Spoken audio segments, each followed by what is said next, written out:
বিশ্বের বুকে ভারতের নামে এক অভাবনীয় ঝড় উঠেছে। কিন্তু কি এমন ঘটনা ঘটল যে আমেরিকা, ইউরোপ, এমনকি আরবের শেখরাও হতবাক হয়ে তাকিয়ে আছে?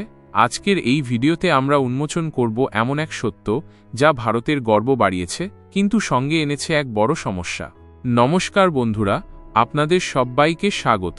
আজ আমরা কথা বলবো একটি এমন বিষয় নিয়ে যা ভারতের অর্থনৈতিক শক্তির প্রতীক, কিন্তু একই সঙ্গে একটি জটিল প্রশ্ন তুলে ধরছে।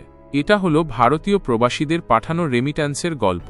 হ্যাঁ, সেই টাকা যা বিদেশে থাকা ভারতীয়রা তাদের পরিবারের জন্য, তাদের দেশের জন্য পাঠান। এই রেমিট্যান্স শুধু টাকার অঙ্ক নয়, এটা ভারতের গল্প, আমাদের পরিশ্রম আর মেধার প্রতিফলন। কিন্তু কেন এই বিষয়ে এত হইচই, আর কেনই বা বিশ্বের চোখ ধাঁধিয়ে গেল? চলুন ধীরে ধীরে এই গল্পের স্তর খুলে দেখি। প্রতি বছর রিজার্ভ ব্যাঙ্ক অফ ইন্ডিয়া অর্থাৎ RBI একটি রিপোর্ট প্রকাশ করে, যেখানে ভারতের অর্থনৈতিক দিকগুলো বিশ্লেষণ করা হয়। এই রিপোর্টের মধ্যে একটি গুরুত্বপূর্ণ অংশ হল রেমিট্যান্স, যা ভারতীয় প্রবাসীরা বিদেশ থেকে দেশে পাঠান। এই টাকা আমাদের অর্থনীতির জন্য কেন এত গুরুত্বপূর্ণ? কারণ এই অর্থ আমাদের বৈদেশিক মুদ্রার ভাণ্ডার বাড়ায়, যা দিয়ে আমরা তেল, অস্ত্র, প্রযুক্তির মতো জিনিস আমদানি করি। কিন্তু এবারের রিপোর্টে এমন কিছু আছে যা সবাইকে চমকে দিয়েছে। এবার আসি মূল কথায়। 2024 থেকে 25 অর্থবছরে ভারতীয় প্রবাসীরা বিদেশ থেকে $135.46 বিলিয়ন পাঠিয়েছেন।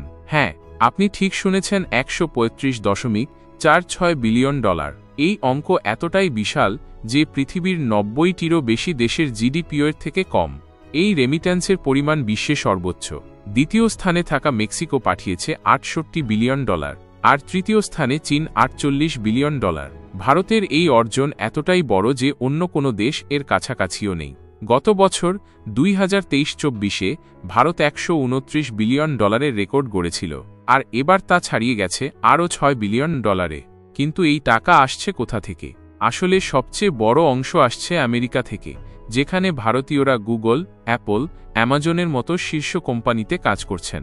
এছাড়া সংযুক্ত আরব আমিরাত, সৌদি আরবের মতো দেশ থেকেও প্রচুর রেমিট্যান্স আসছে, যেখানে ভারতীয়রা বিভিন্ন পেশায় কাজ করেন। এই অর্থ ভারতের অর্থনীতির জন্য একটি বড় শক্তি। এটি আমাদের রুপির মূল্য স্থিতিশীল রাখে, মূল্যস্ফীতি নিয়ন্ত্রণে সাহায্য করে এবং বিদেশি বিনিয়োগ আকর্ষণ করে। কিন্তু এই গল্পের একটি অন্ধকার দিকও আছে। এই বিশাল রেমিট্যান্সের পেছনে রয়েছে মেধা পলায়নের গল্প। ভারতের সবচেয়ে মেধাবী মানুষেরা, যারা বিদেশে গিয়ে এই অর্থ উপার্জন করছেন, তারা দেশ ছেড়ে চলে যাচ্ছেন। এটা আমাদের জন্য গর্বের বিষয়, কিন্তু একই সঙ্গে দুঃখেরও। কেন? কারণ এই মেধাবী মানুষেরা বিদেশের অর্থনীতি ও প্রযুক্তির উন্নতিতে অবদান রাখছেন, যখন ভারত তাদের জন্য আরও ভালো সুযোগ তৈরি করতে পারছে না। এই দ্বিধা আমাদের ভাবতে বাধ্য করে, এই রেমিট্যান্স কি শুধুই গর্বের, নাকি এর পেছনে লুকিয়ে আছে একটি বড় সমস্যা? এমনকি বিদেশি নেতারা যেমন ডোনাল্ড ট্রাম্প এই রেমিট্যান্সের শক্তি বোঝেন। তিনি ভারতীয় প্রবাসীদের উপর কর বাড়ানোর কথা বলেছেন, কারণ এই অর্থ ভারতের অর্থনীতিকে শক্তিশালী করছে। এটা আমাদের জন্য একটি চ্যালেঞ্জ, কিন্তু সঙ্গে একটি সুযোগও। আমার মতে এই $135 বিলিয়ন রেমিট্যান্স আমাদের গর্ব করার মতো একটি অর্জন। এটি দেখায় ভারতীয়রা বিশ্বের যে কোনো প্রান্তে গিয়ে সফল হতে পারে। কিন্তু এই গল্প আমাদের একটি বড় শিক্ষাও দেয়। আমাদের দেশে এমন পরিবেশ তৈরি করতে হবে যাতে আমাদের মেধাবীরা বিদেশে না গিয়ে ভারতেই তাদের স্বপ্ন পূরণ করতে পারেন।